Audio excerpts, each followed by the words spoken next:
In this video, I'm going to be showing you an in-depth overview on my Hyperayven. So I know I already did a general overview. That was me covering the blaster, what I did to it, and everything like that. But I think it deserves a bit more. So in this video, as you can see, it's pretty long. I took apart the whole blaster for you guys and pretty much go through every single little bit on the inside to give you a much better idea of what I did and all the mods that went into this to make it the blaster that it is. So I hope you guys enjoy. If you go on to like this video, let me know and I could do a couple on a few of the other blasters I have. But let's get straight into the video. Alright, so let's get into the overview. So this side of the blaster is where all the screw ports are. I've already pre-undone them all, so you don't have to watch me do that. So it pretty much just separates like any other Nerf blaster, just undo all the screws, and then it just simply comes off like that. So this is what the inside of a Nerf Hyperayven pretty much looks like. So we'll work pretty much front to back.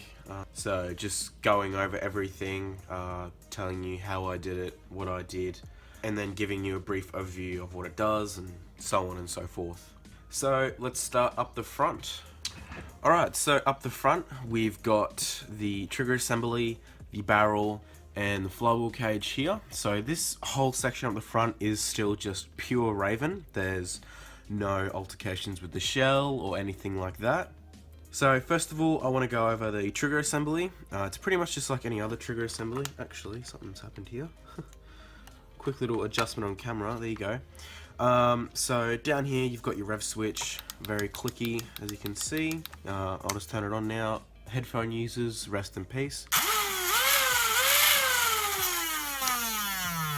As you can see, revs up, spools just fine. And then, whoa. Why that happened here is I've actually added in a post just here. As you can see, if you opened up a Raven, this post wouldn't originally be here. And that was to add a trigger return spring. This is a spring, I'm pretty sure, from the Strife pusher return. So this makes the Strife pusher arm return back. And all I've done is just added in a post. And then on the Raven trigger, it's because it's got a post just there to latch into all the pusher mech for the Raven. I just slid it on there, slid it onto the post, and then just gives you a nice movement of the trigger. Not too long. I like to have my triggers quite responsive, so when I pull the trigger I'm going to be firing, so there's no kind of real delay, even though there is a big delay with the Hyperfire pusher, but we'll get to that. So that's pretty much the front trigger assembly. I'm quite happy how it turned out. It's very clean. The clicking of the bottom rev switch is so nice. It's a strong rev, so it's very responsive. It's gonna come out every time. I've got a spring in here, and then I've also retained the lock. As you can see that bit there, that was the lock that would prevent your main trigger to be pulled when you didn't rev your rev trigger. So I can do all that freely now because I've modified it. But I've just kept that in there because that had a spring on there as well. So that allows me just to have a nice trigger response and really smooth operation. The switches, that is high amperage switches pretty much. They are seated in there with hot glue. I don't like to use epoxy putty because I think that's over the top. Seriously guys, hot glue is going to hold your switches in there. No doubt they're going to stay there if you apply enough. Simply put hot glue through the holes in there and it seats them in there nicely. Again, I think it's really over the top to use epoxy putty. I just think there's no need for it. And then all the wires coming from the switches have been shrink wrapped and then they go to the place they need to go to, really.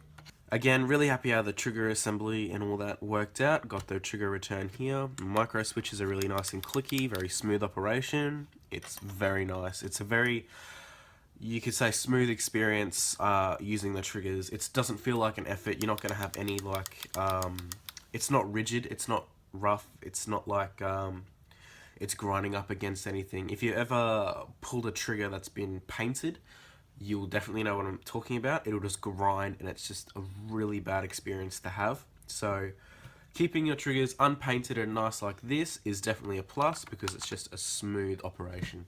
So up to the barrel. Not much to say here besides the aluminium barrel that I've got going through here. So this is, I'm pretty sure, 18 millimeters in diameter. It's roughly the same size as a standard Nerf barrel, except it's, well, obviously made out of aluminium and it's smooth on the inside and a little bit of a tighter diameter. So brass dart guide, I did have one in here, but I found it to be hopeless in this. It was just so bad. The darts would get caught all the time. I'd have darts getting stuck inside the brass dart guide. It was just so bad. So I got rid of that and installed this aluminium tube, and it's just so good. I don't know if it's improving accuracy, but you know what, it's still firing very accurate for a flywheeler. I'm happy with the use of it. It's performing really well, and metal internals, you can't go wrong with metal internals. Then up the front, just got the standard Raven muzzle. Pretty much to get this in there, I did have to file out the innards of the Raven muzzle, and as you can see here, there's some sanding marks on the aluminium tube. Pretty much just bashed it in there with a hammer. You can see the stress marks on the plastic. Not the prettiest, but no one's going to see it with the other shell on top, and you know, it's pretty cool. Then underneath that, I can still take this out. Yes, I can. I've just got the LEDs, and then under there's the tactical rail for the other side of the Raven. Straight in there, like a standard Raven muzzle, and just clips right in. Too easy. Alright, so let's get to the juicy part of the Raven. This is the back end where all the magic happens pretty much. So I'll do two bits. I'll do the flywheel stage here, and then I'll move back to where all the wiring is. Alright, so onto the flywheels, the actual Hyperfire pusher mech mounting, and the Magwell. I'm running this on two MTB Wolverine motors. They are really nice 2S 180 motors. Incredibly fast spool up. I've never used anything like it. Very loud, very high performing motors. They are pleasure to use. Really good motors. Would recommend using the MTB motors, whether that's Rhinos, Honey Badgers, Wolverines, Hellcats, any of those. Absolutely great. Then, as you can see, I've got the wires running on top, very clean. I used red wires because on the other side of the Raven, I've got the clear 180 motor cover, so you can actually see inside the blaster and see the motors. So I want it to be a single color, so I use the red wire just to give it that nice detail. So red will match the fire, obviously. If I put in black, you wouldn't really be able to see it because it's quite dark in there, so I thought I'll go both red, make it look nice and clean. I thought that was quite nice. And then they've been heat shrinked. I've got the rubber motor, I'm not too sure what they're called, but they hold down the motors on the standard blaster. You'll see if you open up a cage, they're like a rubber band. It's like a band that you'd put over the motors, and it holds them down and seats them into the flywheel cage. I've still got those on here, so it holds in the motors, so they're not shaking around as much. It reduces the noise and just gives the motors a bit more stability, you could say. When they're trying to rev up and spin the wheels, they don't move around as much, and it gives you a lot higher FPS. And then in the flywheel cage, this aluminium end as well has been filed down, so it slides in the front like that. As you can see, it's quite a large diameter in there, but still nevertheless metal internals. So yeah, in here, worker wheels in the standard Raven cage. Very nice, I'd say. Holds the darts very nicely. So this is a standard FVJ dart. As you can see, just goes in there beautifully, hugs the dart, and gives better FPS and accuracy because they are concave flywheels. Just a little side note about flywheels. I've used worker wheels pretty much on any flywheel build I've done. I've never really gone out and thought, let's use this wheel, let's use that, because you know, worker wheels, they were the first ones to market and they were the best at the time, so I've never needed to change. I've had a great experience with them. But with the introduction of like Cyclone, Hooligan, Artifact, and with worker all competing each other with aftermarket flywheels and blaster parts and Dr. Snickers, there is like 6 options in the market now. It's quite overwhelming, really, because they don't really do much. They all pretty much do the same thing. Yeah, the argument like for flywheels and like one's better than the other, I get worker wheels do rip up your darts. I would stand by that as well, because inside here you can probably see there are actual foam chunks of darts just inside the Raven. So it does rip up your darts. They do get destroyed. That's probably the doing of a worker wheel. I wouldn't be surprised at that. But I just like worker wheels. That's what I've used for a long time, and they just work for me. I like them a lot. So just a little side note, really. There wasn't really an argument about it. I just thought I'd state my opinion on that. If I do see like hard-hitting evidence that another company is making wheels that significantly are crazy better than worker, I will switch. But until that day, I'm just going to use worker, because pretty much they do the same as all the other flywheel companies do. So that's my opinion on that. And as I said, there was a brass dart guide in there.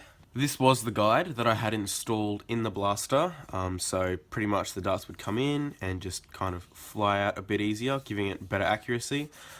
This dart would work perfectly in this, but I would find when I'd go to wars, because they use really thick and like brand new FVJs, the 9/16 brass would have a lot of trouble the darts would have a lot of trouble trying to fly through, and for the motors to push them out. And I'd usually find the darts would go through, and if there was a funny one, it would just kind of limp out the front of the blaster, or it would get stuck in there like that, and then I'd be trying to rev the wheels to get it out and be destroying the darts and burning the motors out. So I just found remove it, and it's just a so much better experience. I am going to make another one, but use a step up. I think it's 9/17. Sorry if that's not the right one. That's just the one I thought it was. Let me know what one it is. I know this is another step that goes over this one, and I think that would be the perfect diameter for brass dart guides. Would not recommend using 9/16. But yeah, look out for a how-to as well on the channel for brass dart guides. We'll be doing one once I get a slightly bigger diameter brass. So yeah. Alright, so that's about it for the flywheels. Bit of a rant in the flywheels section, you could say. So now onto like the Magwell here. As you can see, I've been holding this for a while. It's actually a tri-strike Magwell. I opened up the tri-strike and I was like, oh wow, that's very similar to a Raven's Magwell, like Magwell guide. I was like, okay, because it's grey, I thought, well, that would actually go really well with Incendio. I wonder if it fits in there. So I open it up, and as you can see, it fits in there really well. Pretty much just drops straight in. No modifications at all, I'm pretty sure. No, I lie, sorry. Did have to file down these 2 walls there for it to completely like lock together. But as you can see, slides in there really nicely and matches the blaster so nicely, because I do have the grey detailing on the other side of the blaster and in the exterior. The grey Magwell looks so nice with it. Instead of that, really, it was green, because I used the green Raven for this. Wouldn't use an Elite or a Stinger for this project. I used the green one, and it just looks really odd just having this green piece just sticking out with all this orange and beautiful blacks and the grey and like the gold. It was just so out of place and looks so bad. So I'm so happy that I found out that the Tri-Strike Magwell drops straight in there. Just adds another little touch to the blaster. Just the little details make everything so much better. Trust me, the little things go a long way. So I was so happy to find out that it pretty much just drops straight in there. Alright, and in the Magwell, pretty much just the same as any other Raven. I've got the main circuitry wires running down here. That's the big 18 AWG wires, sorry, running down there. And then these are the LED wires running up there. Then I've just got an acrylic plate that goes over the top of that and just pretty much protects them. Alright, now on to the piece de resistance of this blaster, you could say. The Hyperfire pusher, which turns this into the full auto Raven that it is. So, it looks It's pretty simple, to put it that way. It's very simple. It's a $70 mod that I don't recommend anyone doing because it's a lot of effort. It took me a long time to pretty much make this blaster work, but once you do finish it, it is the best feeling ever, and it's pretty damn awesome. Here's the Hyperfire pusher. I'll just take it out. Still all removable. It's an exact Hyperfire pusher. All I've done is sanded off that top like weird iron sight thingy. So that's pretty much just slides on the top. Just to give you an exterior reference, the only Hyperfire on this blaster is that bit there and the bit just there. That's where the motor sits, so that covers like that covers the motor and everything. So I get a lot of questions, how difficult was it to line everything up? And to be honest, this was my technique on how I did this. I didn't use obviously a 2S LiPo to do it, because that would burn your motors out if something went wrong. I used just a single AA battery and just made 2 wires come off the pusher motor from the Hyperfire to the battery, and I would just put a clip in like so with a dart. I'll just load the clip in like that. And then just test. I'll just use hot glue, tack everything in place, and just test the fitment. So, as you can see now, I'll turn on the blaster. Feeds perfectly, no drama. So, just insert, put it in again, and just test if it would fire. So I'll just give you a firing test inside the blaster now. So, like I said before, I would just tack everything in place, kind of measure everything up, make sure it was still aligned properly, and then just give it test fire inside, as so.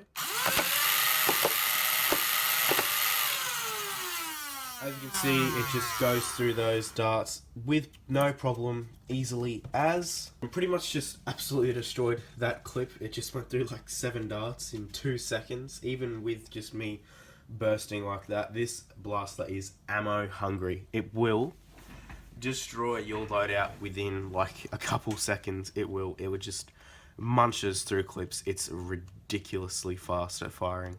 I could even bump that motor up. This is still the stock motor that Nerf gives you with the Hyperfire, so I could even use a high powered motor in here. Then the fire rate would just be too much, I think. So the standard mode is fine on the 2S as well. That's pretty much why I went for the 2S, to limit the fire rate, because I know how fast it shot out of the box, the Hyperfire, 5 darts a second. That's still pretty good. I know a Rapid Strike with a Honey Badger actually does 14 darts a second. So a Honey Badger in this would just be off the charts. It would be ridiculous. So just limiting to that so I don't go through a clip within like 0.2 seconds. And then down here is still Raven. So I've still got the Raven mag release. And then this part here is where the Centurion starts. That line there. And then that is Raven. I'm pretty sure, no, that's Hyperfire. That's where the Hyperfire starts. Goes up to here for the motor. So that holds the motor in. And then up here is all Hyperfire as well. And then actually that, sorry, that's off camera. Actually that wall there on the outside is Hyperfire as well. I just blended it in really nicely so it kind of matches the Raven. That still allows it to be usable. Everything like that. Really good.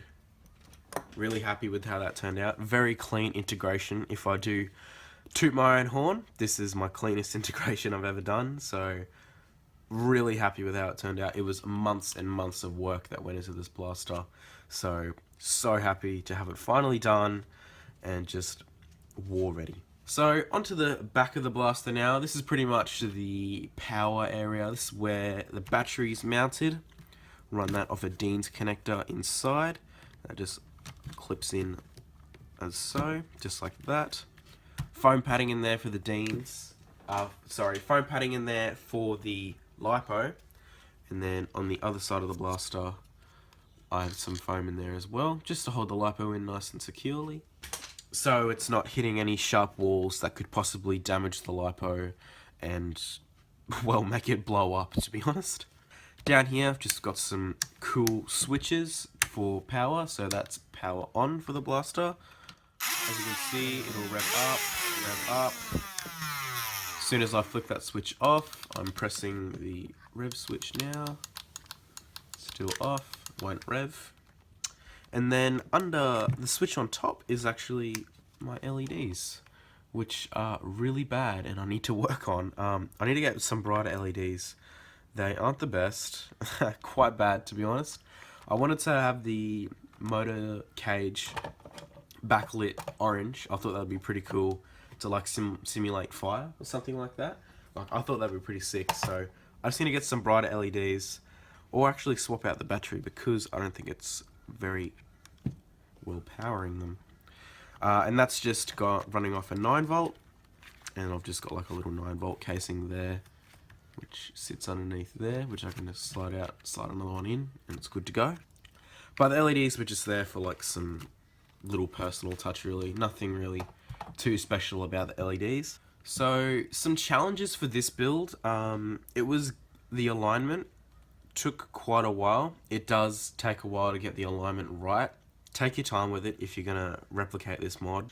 It's worth it, hell yes, because it's so much fun to use. Just take your time.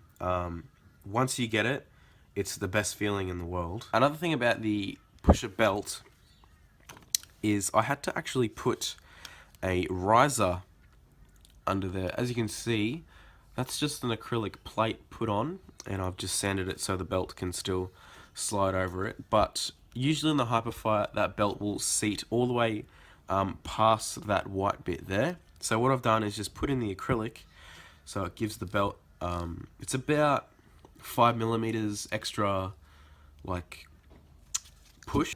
When the darts would come up, it would push the belt in, and the belt would kind of like rip up the dart, and it wouldn't grip properly, and then it would just slide over the dart, and the dart would get stuck in the belt, in the clip, sorry. So I added in that piece of acrylic, and now everything just slides perfectly. Everything works amazing and just feeds the darts crazy well. Another thing is I actually had to modify the cage a bit.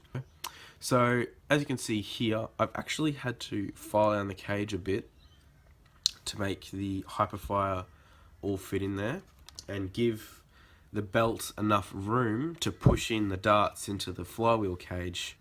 So even though the belt's quite long and I'm using full length darts, I did have to kind of press the Hyperfire up a bit closer so it can grip the darts and then still fling them out of the blaster.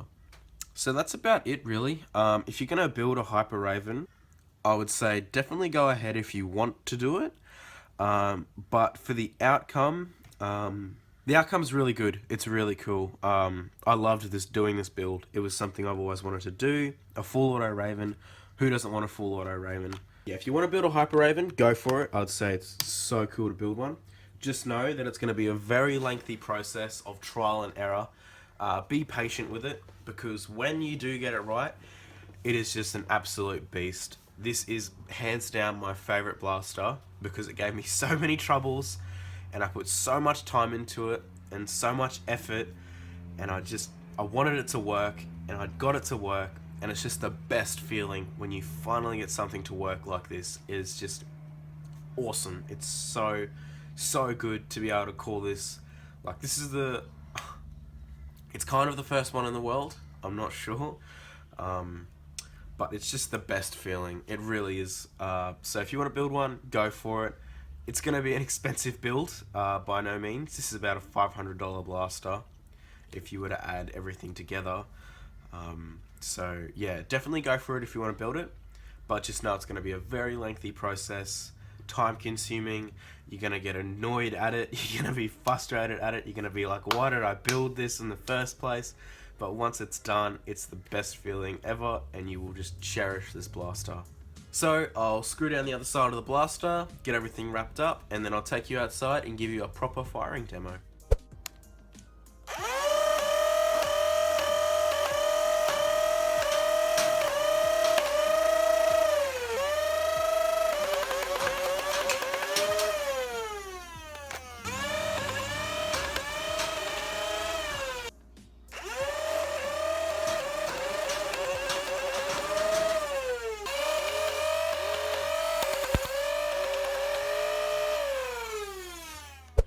So guys, I hope you enjoyed that overview. I didn't mind making it. It was actually pretty chillax just to sit back and talk about a blaster.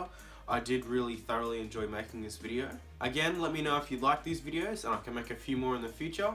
As always guys, thank you so much for watching, I really do appreciate it. If you want to keep up with me when I'm not making videos, check out my Instagram and Facebook in the description. If you like my content, feel free to subscribe, and I'll see you in the next one.